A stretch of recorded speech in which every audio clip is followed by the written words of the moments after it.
नमस्कार, मी प्राध्यापक डॉक्टर नितीन जाधव। आज आपण भारतीय राज्यघटनेतील मूलभूत हक्क या प्रश्नाचा आढावा घेणार आहोत। हक्क हे व्यक्तित्वाच्या विकासासाठी अत्यंत गरजेचे असतात। भारतीय राज्यघटनेचे एक प्रमुख वैशिष्ट्य म्हणून घटनेत मूलभूत हक्कांचा समावेश करण्यात आला। राज्यघटनेच्या 3ऱ्या भागात कलम 12 ते 35 दरम्यान भारतीय नागरिकांच्या मूलभूत हक्कांची यादी समाविष्ट करण्यात आली आहे। यातील काही हक्क हे व्यक्तीसाठी असून काही हक्क हे समूहासाठीचे आहेत। या मूलभूत हक्कांमध्ये समानतेचा हक्क, स्वातंत्र्याचा हक्क, शोषणाविरुद्धचा हक्क, धार्मिक स्वातंत्र्याचा हक्क, सांस्कृतिक व शैक्षणिक हक्क आणि या सर्व हक्कांच्या रक्षणासाठी घटनात्मक उपाययोजनांचा हक्क या हक्कांचा समावेश भारतीय राज्यघटनेत करण्यात आला। भारतीय मूलभूत हक्कांना न्यायालयीन संरक्षण प्राप्त झालेले आहे। म्हणजेच भारतीय राज्यघटनेतील मूलभूत हक्क हे न्यायप्रविष्ट आहेत। एखाद्याच्या मूलभूत हक्कांवर किंवा एखाद्या समूहाच्या मूलभूत हक्कांवर गदा आल्यास ती व्यक्ती, तो समूह आपले हक्क मिळवण्यासाठी न्यायालयात दाद मागू शकतो। आणीबाणीच्या काळात मात्र काही मर्यादा हक्कांवर येतात। स्वातंत्र्य पूर्व काळात भारतात मूलभूत अधिकारांच्या प्राप्तीसाठी ब्रिटिश सरकारकडे वेळोवेळी भारतीयांनी मागणी केलेली दिसून येते। 1895 साली लोकमान्य टिळकांनी ब्रिटिश सत्तेकडे मूलभूत हक्कांच्या बाबतीत मागणी केलेली होती। त्याचप्रमाणे 1818 साली झालेल्या मुंबईतील अधिवेशनात मूलभूत हक्कांचा समावेश राज्यघटनेत व्हावा, तशा प्रकारच्या राज्यघटना भारतीयांनाही अशा हक्क हवेत अशा बाबतीतली मागणी करण्यात आली, परंतु ब्रिटिशांनी या मागणीला फारसा प्रतिसाद दिला नाही। 1928 साली नेहरू समितीच्या अहवालात मूलभूत हक्कांची मागणी केलेली होती। भारतीय राष्ट्रीय काँग्रेसने मूलभूत हक्कांच्या मागणीचा सतत पाठपुरावा केला। सायमन कमिशन तसेच गोलमेज परिषदा यामध्येही मूलभूत हक्कांना मान्यता देण्यात आलेली नव्हती। पुढे 1946 साली त्रिमंत्री योजनेने मूलभूत हक्कांचा समावेश राज्यघटनेत करावा व हक्कांना हमी देण्यात यावी अशी सुचवले। आणि त्यानंतर ज्या भारतीय घटना समितीने राज्यघटना निर्मात्यांनी स्वतंत्र भारताच्या राज्यघटनेत मूलभूत हक्कांचा समावेश केला। 22 जानेवारी 1940 साली पंडित जवाहरलाल नेहरू यांनी मांडलेल्या ठरावात मूलभूत अधिकारांची स्पष्ट मागणी केलेली होती। या ठरावात असे सुचवले गेले, या ठरावामध्ये नेहरूंच्या ठरावामध्ये असे सुचवले गेले होते की भारतीय नागरिकांना 2 प्रकारचे अधिकार असावेत: न्यायालयीन संरक्षण असणारे आणि न्यायालयाच्या कक्षेत न बसणारे। त्याच दृष्टिकोनातून स्वातंत्र्य प्राप्तीनंतर भारतीय नागरिकांना न्यायालयीन संरक्षण असणारे मूलभूत हक्क भारतीय राज्यघटनेत देण्यात आले। 26 जानेवारी 1950 रोजी भारतीय राज्यघटनेची अंमलबजावणी सुरू झाली आणि या राज्यघटनेत भारतीय नागरिकांना एकूण 7 प्रकारचे अधिकार प्रदान करण्यात आले। मात्र 1978च्या 44व्या घटना दुरुस्तीनुसार मालमत्तेचा हक्क मूलभूत हक्कांच्या हेतून वगळला। सध्या भारतीय नागरिकांना 6 मूलभूत हक्क भारतीय राज्यघटनेत असलेले दिसून येतात। ह्या भारतीय राज्यघटनेत देण्यात आलेली जी मूलभूत हक्क आहेत ती यादी 6 एकूण हक्क आहेत, जे आपल्याला समोर स्क्रीनवर आता दिसते। यामध्ये ह्या मूलभूत हक्कांमध्ये समतेचा हक्क, स्वातंत्र्याचा हक्क, शोषणाविरुद्धचा, धार्मिक स्वातंत्र्याचा, सांस्कृतिक व शैक्षणिक तसेच घटनात्मक उपाययोजनांचा हक्क या सर्व हक्कांचा आपण सविस्तर तपशीलवार विवेचन करणार आहोत। राज्यघटनेच्या ह्या 6 हक्क घटनेचे कलम 12 ते 35 दरम्यान देण्यात आलेली आहेत। त्यातला पहिला हक्क म्हणजे समतेचा हक्क होय।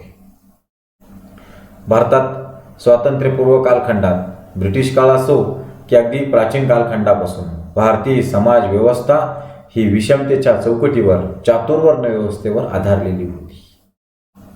भारतीय समाजातील मागास, वंचित, दलित, स्त्रिया आदी विविध घटकांना समानतेची अत्यंत गरज होती. आणि म्हणून राज्यघटनेचं कलम 14 ते 18 दरम्यान समतेचा हक्क देण्यात आला. या समतेच्या हक्कांमध्ये वेगवेगळ्या तरतुदी करण्यात आल्या. त्यामध्ये समतेच्या हक्कात तरतूद करण्यात आली पहिली, कायद्यासमोर समान संरक्षण. भारतातील प्रत्येक नागरिक हा कायद्यासमोर समान असेल. भारतीय राज्यघटनेच्या कलम 14 अन्वये भारतीय राज्यसंस्था कोणत्याही व्यक्तीला कायद्याच्या बाबतीत समानता किंवा कायद्याने समान संरक्षण नाकारू शकणार नाही. म्हणजेच कायद्यासमोर सर्वांना समान वागवले जाईल. कोणत्याही जातीचा, कोणत्याही धर्माचा, कोणत्याही वर्गाचा, कोणत्याही राज्यातील नागरिक असो, त्याला कोणत्याही आधारावर भेदभाव न करता कायद्यासमोर सर्वांना समान मानले जाईल. कोणालाही कायद्याच्या समान संरक्षणापासून वंचित केले जाणार नाही. सर्वसामान्य कायदा समानतेच्या मार्गाने सर्वांना लागू केला जाईल. म्हणजेच भारतात कायद्याचे राज्य असेल. समतेच्या हक्काद्वारे भारतात कायद्याच्या राज्य निर्मितीचा प्रयत्न राज्यघटना निर्मात्यांनी केला आणि त्याचा प्रत्यय ह्या इतक्या दशकांच्या कालखंडामध्ये भारतात दिसून येतो. यानंतर समतेच्या हक्कात दुसरी तरतूद करण्यात आली, भेदभावाचे उच्चाटन. भेदभाव नष्ट करण्यात आला. राज्यघटनेच्या कलम 15 नुसार स्पष्ट करण्यात आले की भारतात कोणत्याही आधारावर भेदभाव केला जाणार नाही. धर्म, वंश, जात, लिंग, जन्मस्थान किंवा इतरही कोणत्याही कारणावरून कोणत्याही नागरिकाला प्रतिकूल होईल अशा प्रकारचा भेदभाव केला जाणार नाही. सार्वजनिक ठिकाणी कोणत्याही व्यक्तीला प्रवेश नाकारला जाणार नाही. म्हणजेच भेदभाव कायद्याने उच्चाटन केले जाईल. यानंतर समतेच्या हक्कामध्ये पुढची तरतूद करण्यात आली, शासकीय सेवेत समान संधी. इक्वल ऑपॉर्च्युनिटीचे तत्व या ठिकाणी स्वीकारलेले दिसून येते. राज्यघटनेतील कलम 16 स्पष्ट करते, सार्वजनिक सेवांमध्ये प्रवेश करताना प्रत्येक व्यक्तीला समान संधी असेल. धर्म, जात, लिंग, कुळ, जन्म, पंथ, वास्तव्य या कारणावरून कोणत्याही व्यक्तीला शासकीय नोकरीसाठी अपात्र ठरवता येणार नाही. शासकीय सेवेत सर्वांना सहभागी होण्याची समान संधी असेल. यानंतर समतेच्या हक्कात पुढची तरतूद करण्यात आली, अस्पृश्यता उच्चाटन. भारतीय राज्यघटनेचे सर्वात महत्त्वाचे कलम म्हणजे कलम क्रमांक 17 होय. कारण या कलमाने भारतात अस्पृश्यता नष्ट करण्यात आली. अस्पृश्यता हा भारतीय समाजाला लागलेला एक कलंक होता आणि राज्यघटनेद्वारे अस्पृश्यता नष्ट करण्यात आली. कोणत्याही स्वरूपात अस्पृश्यता पाळण्यास मनाई करण्यात आली आहे. अस्पृश्यता पाळणे हा आज कायद्याने गुन्हा समजला जातो. म्हणजेच 17व्या कलमाद्वारे अस्पृश्यतेचे उच्चाटन करून घटनाकर्त्यांनी समाज विकासासाठी अत्यंत महत्त्वाचे असे पाऊल उचललेले दिसून येते. आणि समतेच्या हक्कातील शेवटची आणि सर्वात महत्त्वाची तरतूद म्हणजे राज्यघटनेतील कलम 18 होय. पूर्वी ब्रिटिश कालखंडात राव बहादूर, नवाब अशा प्रकारच्या मानापानाच्या पदव्या दिल्या जात. या पदव्यांमुळे समाजात श्रेष्ठ आणि कनिष्ठ अशी भावना निर्माण होत असे. आणि म्हणून राज्यघटनेच्या कलम 18 नुसार राज्य म्हणजेच देश लष्करी अगर शैक्षणिक विषयक पदव्या व्यतिरिक्त इतर कोणत्याही पदव्या प्रदान करू शकणार नाही. तसेच भारताच्या कोणत्याही नागरिकाला परराष्ट्राकडून कोणतीही पदवी अगर किताब स्वीकारता येणार नाही. म्हणजेच 18व्या कलमानुसार घटनेने पदव्या देण्याची प्रथा बंद केली आहे, ज्यामुळे समता प्रस्थापित होण्यास निश्चितच मदत झाली. एकूणच समतेच्या हक्कामध्ये कायद्याद्वारे समान संरक्षण, भेदभावाचे उच्चाटन, शासकीय सेवेत समान संधी, अस्पृश्यता उच्चाटन आणि पदव्यांवर निर्बंध या तरतुदी करून भारतीय राज्यघटना निर्माणकर्त्यांनी समतेच्या हक्काद्वारे भारतात समता निर्माण करण्याचा प्रयत्न केला. मूलभूत हक्कांमध्ये दुसरा हक्क म्हणजे स्वातंत्र्याचा हक्क होय. स्वातंत्र्य हे व्यक्तीला आपल्या व्यक्तित्वाचा विकास करून घेण्यासाठी अत्यंत गरजेची असते. स्वातंत्र्याशिवाय व्यक्ती आपला सर्वांगीण विकास करून घेऊ शकत नाही आणि म्हणूनच भारतीय राज्यघटना निर्माणकर्त्यांनी घटनेचे कलम 19 ते 22 दरम्यान स्वातंत्र्याचा हक्क स्पष्ट करण्यात आला. स्वातंत्र्याच्या हक्काद्वारे भारतीय नागरिकांना 6 प्रकारची स्वातंत्र्य देण्यात आली आहेत. यामध्ये भाषण स्वातंत्र्य, दुसरं म्हणजे संस्था स्थापन करण्याचं स्वातंत्र्य, तिसरं शांततेने शस्त्राशिवाय एकत्र जमण्याचं स्वातंत्र्य, पुढचं संचार स्वातंत्र्य, वास्तव्य स्वातंत्र्य आणि व्यवसायाचं स्वातंत्र्य. या 6 स्वातंत्र्याद्वारे व्यक्तीला आपला सर्वांगीण विकास करून घेता येईल यासाठी ही 6 स्वातंत्र्य राज्यघटनेत टाकण्यात आली. भाषण आणि मत प्रदर्शनाच्या स्वातंत्र्याद्वारे, अभिव्यक्ती स्वातंत्र्याद्वारे व्यक्तीला निर्भीडपणे आपलं मत मांडता यावं, हा उद्देश यामागे होता. कोणत्याही धर्माच्या, जातीच्या, पंथाच्या व्यक्तीला संस्था किंवा संघ स्थापन करता यावा यासाठी संस्था स्थापन करण्याचं स्वातंत्र्य देण्यात आलं. मनुष्य हा समाजशील प्राणी आहे. तो समाजाशिवाय किंवा सामाजिक प्राणी असल्याने तो समाजाशिवाय राहू शकत नाही, इतरांच्या सहकार्याशिवाय राहू शकत नाही आणि म्हणून शांततेने एकत्र जमण्याचेही स्वातंत्र्य भारतीय नागरिकांना देण्यात आले. भारताच्या प्रदेशात मुक्तपणे संचार करण्याचे संचार स्वातंत्र्य ही नागरिकांना मिळाले. तसेच कोणत्याही राज्यातील नागरिक कोणत्याही प्रदेशात कोठेही राहण्याचे आणि वास्तव्य करण्याचे स्वातंत्र्य नागरिकांना मिळाले. तसेच रोजगारासाठी, उपजीविकेसाठी, व्यवसायासाठी, व्यापारासाठी नागरिक कोणत्याही राज्यामध्ये व्यापार करू शकतो. या सगळ्या स्वातंत्र्याचा उपभोग घेत असताना भारतीय या स्वातंत्र्यांवर मर्यादा घालण्यात आल्या आहेत, कारण अमर्याद स्वातंत्र्य हा स्वैराचार ठरू शकतो. या विविध स्वातंत्र्यांच्या जपवणुकीसाठी राज्यघटनेत या स्वातंत्र्याच्या हक्कांमध्ये काही बंधनेही घालण्यात आली आहेत. त्यामध्ये कोणत्याही व्यक्तीवर एकाच गुन्ह्यासाठी एकापेक्षा जास्त वेळा खटला भरता येणार नाही. तसेच एकापेक्षा जास्त वेळेस त्या एका गुन्ह्यासाठी एकापेक्षा जास्त वेळेस त्या व्यक्तीला शिक्षाही होणार नाही. एखाद्या गुन्ह्याबद्दल आरोप लादलेल्या कोणत्याही व्यक्तीला स्वतःच्या विरुद्ध साक्षीदार होण्याची सक्ती केली जाणार नाही. म्हणजेच स्वातंत्र्याच्या हक्काद्वारे कायद्याने ठरवून दिलेल्या कार्यपद्धतीखेरीज कोणत्याही व्यक्तीचे जीवित किंवा वैयक्तिक हिरावून घेतले जाणार नाही. याचा अर्थ असा होतो, कायद्याने ठरवून दिलेल्या पद्धतीनुसार जीवित वैयक्तिक स्वातंत्र्यावर मर्यादा घातल्या जाऊ शकतात. संसदेने ठरवून दिलेल्या पद्धतीनुसार या संदर्भातील कायदे संमत करू शकते आणि म्हणून या स्वातंत्र्याच्या हक्काने कोणत्याही व्यक्तीचं जीवित किंवा वैयक्तिक स्वातंत्र्य हिरावून घेता येणार नाही. त्याचप्रमाणे एखाद्या व्यक्तीला जर अटक झाली तर त्या व्यक्तीला शक्य तितक्या लवकर अटकेची कारणे कळवल्याशिवाय अटकेत ठेवले जाणार नाही. तसेच संबंधित व्यक्तीला तिच्या पसंतीच्या वकिलाचा सल्ला घेण्याचा, बचाव करण्याचा हक्क नाकारता येणार नाही. प्रतिबंधक स्थानबद्धतेनुसार कोणत्याही व्यक्तीला कायदा व सुव्यवस्थे खातर विनाकारण अटक करता येणार नाही. मात्र त्या व्यक्तीस 3 महिन्यापेक्षा जास्त अधिक काळ अटकेत ठेवता येणार नाही. प्रतिबंधक स्थानबद्धता कायद्यानुसारच हा कालखंड ठरवण्यात आलेला आहे. एकंदरीतच या स्वातंत्र्याच्या हक्कावर जरी मर्यादा असल्या तरी व्यक्ती आपला सर्वांगीण विकास साध्य करील इतकी स्वातंत्र्य राज्यघटनेच्या या 19 कलमाद्वारे भारतीय नागरिकांना मिळालेली आहे. यानंतर पुढचा तिसरा हक्क म्हणजे शोषणाविरुद्धचा हक्क होय.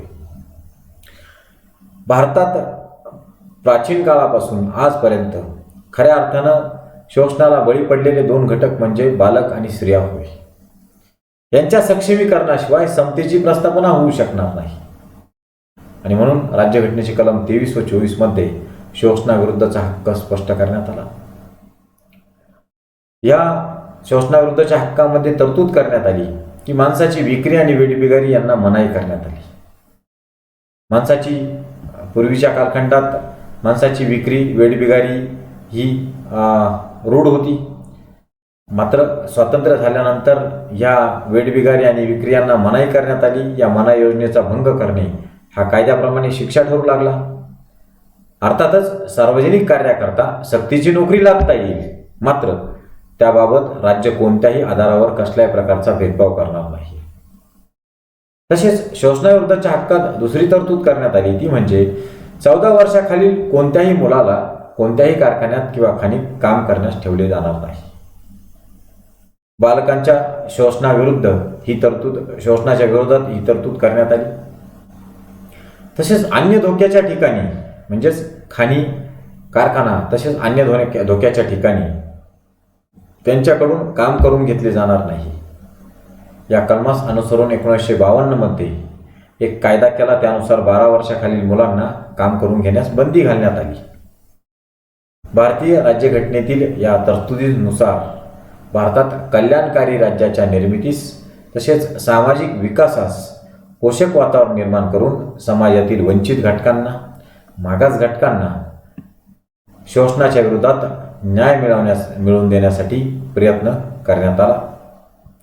यानंतर भारतीय राज्यघटनेतील पुढचा मूलभूत हक्क म्हणजे धार्मिक स्वातंत्र्याचा हक्क होय. कलम 25 ते 28 म्हणजे 25, 26, 27 आणि 28 या एकूण 4 कलमांमध्ये धार्मिक स्वातंत्र्याचा हक्क स्पष्ट करण्यात आला. भारतात सर्व धर्म समान असतील. भारताने धर्मनिरपेक्षतावादाची संकल्पना स्वीकारून सर्व धर्मांना आपापल्या कार्यक्षेत्रात शांततेच्या माध्यमातून आपापल्या धर्माचा प्रसार करण्याचे स्वातंत्र्य या धार्मिक स्वातंत्र्याच्या हक्काद्वारे नागरिकांना मिळाले. सार्वजनिक सुव्यवस्था, नीतिमत्ता आणि स्वास्थ्य यांना बाधक नसणाऱ्या बाबतीत सर्व व्यक्तींना आपल्या विवेकानुसार धर्माचा उच्चार, आचार, प्रचार करण्याचा हक्क आहे. भारतात विविध धर्माचे लोक एकत्रित गुण्यागोविंदाने नांदतात आणि ह्या घटनेतील तरतुदीनुसार सर्व व्यक्तींना आपापल्या धर्माचे आचरण करण्याचा हक्क असेल. मात्र कुठल्याही धर्मास राज्याचा अधिकृत धर्म म्हणून मान्यता मिळणार नसल्याचे या ठिकाणी नमूद करण्यात आले आहे. धार्मिक स्वातंत्र्याच्या हक्कामध्ये धार्मिक संस्था स्थापन करणे व चालवणे हा हक्क देण्यात आला आहे. धार्मिक बाबतीत स्वतःच्या संस्थेचा कारभार पाहणे, स्थावर व जंगम संपत्तीची मालकी असणे व ती संपादन करणे, कायद्यानुसार सदर संपत्तीचा कारभार पाहणे या तरतुदीही करण्यात आल्या आहेत.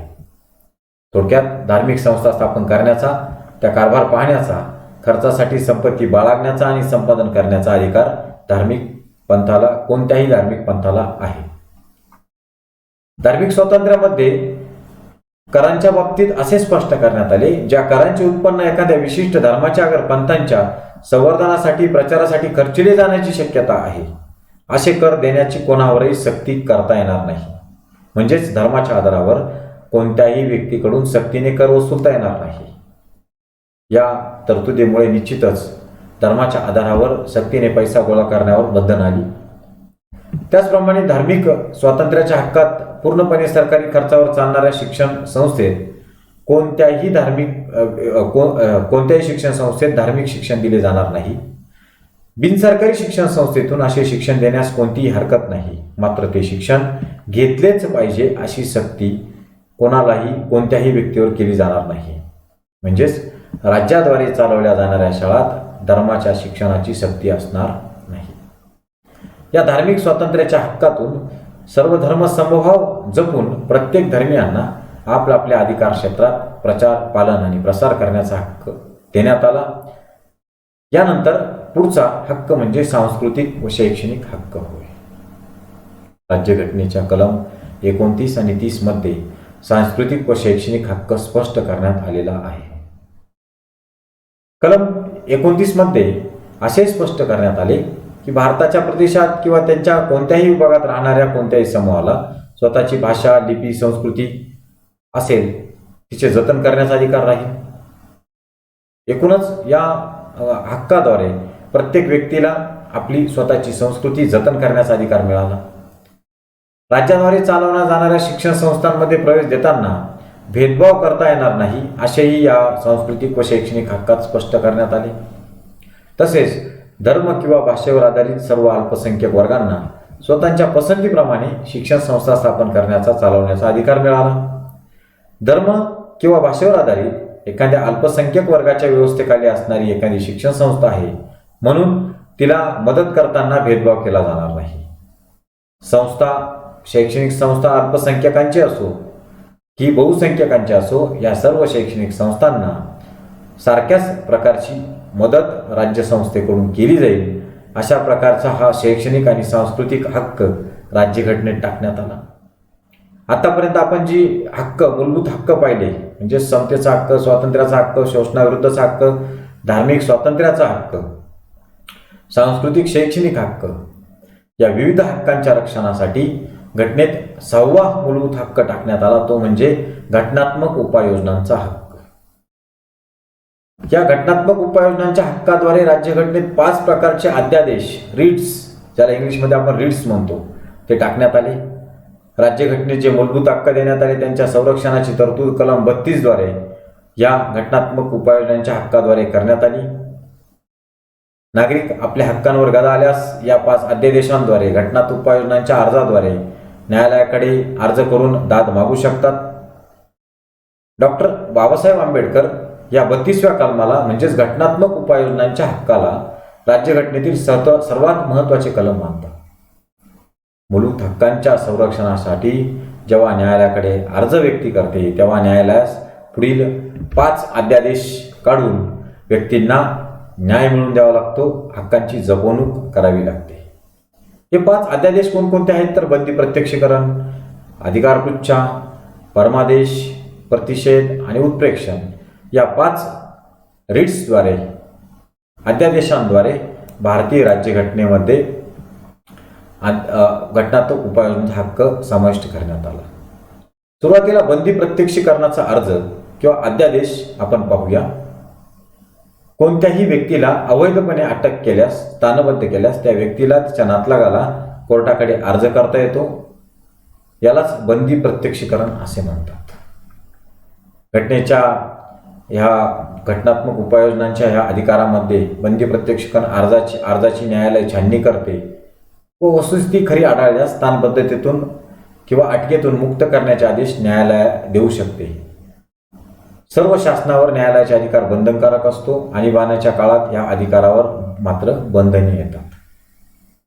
बंदी प्रत्यक्षीकरण हा या बेकायदेशीर अटक झालेल्या, अवैधपणे अटक झालेल्या नागरिकांसाठी अत्यंत महत्त्वाचा असा अध्यादेश मानला जातो.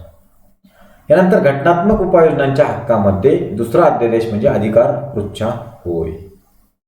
सरकारी अधिकारी किंवा शासनाच्या एखाद्या कृतीमुळे नागरिकांच्या मूलभूत हक्कांचे उल्लंघन झाल्यास संबंधित व्यक्ती न्यायालयाकडे दाद मागू शकते. अशा वेळी न्यायालय शासनाचे ते कृत्य कोणत्या अधिकारान्वये केले अशी विचारणा करते आणि आपला निर्णय देते. या प्रक्रियेस अधिकार पृच्छा असे म्हणतात. न्यायालयाकडे दाद मागितलेले स्पष्टीकरण देणे शासनावर बंधनकारक असते. हे स्पष्टीकरण न्यायालयास अमान्य असल्यास शासनाचे कृत्य बेकायदेशीर ठरवले जाते. शासनाचेच नव्हे तर एखादा सरकारी अधिकाऱ्याचेही कृत्य बेकायदेशीर ठरवून अर्ज करणाऱ्या व्यक्तीला न्याय दिला जातो. यानंतर तिसरा अध्यादेश म्हणजे परमादेश होय. परमादेश म्हणजे जेव्हा एखाद्या शासकीय अधिकाऱ्याकडून मूलभूत हक्कांच्या विरोधी कृत्य घडते व ती गोष्ट करावयास हवी ती जाणून बुजून केली जात नाही, अशा वेळी न्यायालय ती गोष्ट करण्याचे आदेश त्या अधिकाऱ्याला, व्यक्तीला देते. अशा या आदेशालाच परमादेश असे संबोधले जाते. परमादेशामुळे त्या व्यक्ती, अधिकारी यांना कर्तव्य दक्षतेने आपले काम पार पाडावे लागते. यानंतर घटनात्मक उपाययोजनांमधील चौथा अध्यादेश म्हणजे प्रतिषेध होय. मूलभूत अधिकारांवर गदा आल्यास न्यायालयाकडे जाता येते. ज्यावेळेस कनिष्ठ न्यायालयात खटला चालू असतो अशा परिस्थितीत निर्णय घेणे अयोग्य वाटल्यास उच्च न्यायालयाकडे प्रतिषेधाचा अर्ज करून तो खटला उच्च न्यायालयाकडे जावे असे अर्ज केल्यास तो खटला उच्च न्यायालयाकडे जातो. यालाच प्रतिषेधाचा अर्ज असे म्हटले जाते. प्रतिषेधाच्या अर्जामध्ये या खटल्यामध्ये निर्णय घेणे अयोग्य वाटल्यास, म्हणजेच कनिष्ठ न्यायालयात खटला चालवणे, निर्णय घेणे अयोग्य वाटल्यास तो खटला उच्च न्यायालयाकडे जावा. या खटला चालू असताना तो खटला उच्च न्यायालयाकडे जावा यासाठी प्रतिषेधाचा अर्ज केला जातो. मात्र पुढचा जो अध्यादेश आहे उत्प्रेक्षणाचा, हा उत्प्रेक्षणाचा अर्ज मूलभूत अधिकारांची पायमल्ली झालेल्या व्यक्तीस कनिष्ठ न्यायालयाने दिलेल्या निर्णयाविरुद्ध म्हणजेच खटल्याचा निर्णय झाल्यानंतर तो वरिष्ठ न्यायालयात जावा, उच्च न्यायालयात जावा, त्या वरिष्ठ न्यायालयात खटला जाणे यालाच उत्प्रेक्षण असे म्हटले जाते. उत्प्रेक्षणाच्या अर्जात वरिष्ठ न्यायालयाकडे खटला जात असताना कनिष्ठ न्यायालयाचा निर्णय झाल्यानंतर तो मान्य नसल्यास वरिष्ठ न्यायालयाकडे व्यक्ती अर्ज करते. या अधिकाराला उत्प्रेक्षण असे म्हणतात. असाधारण अशा परिस्थितीमध्येच अशी परवानगी मागता येते.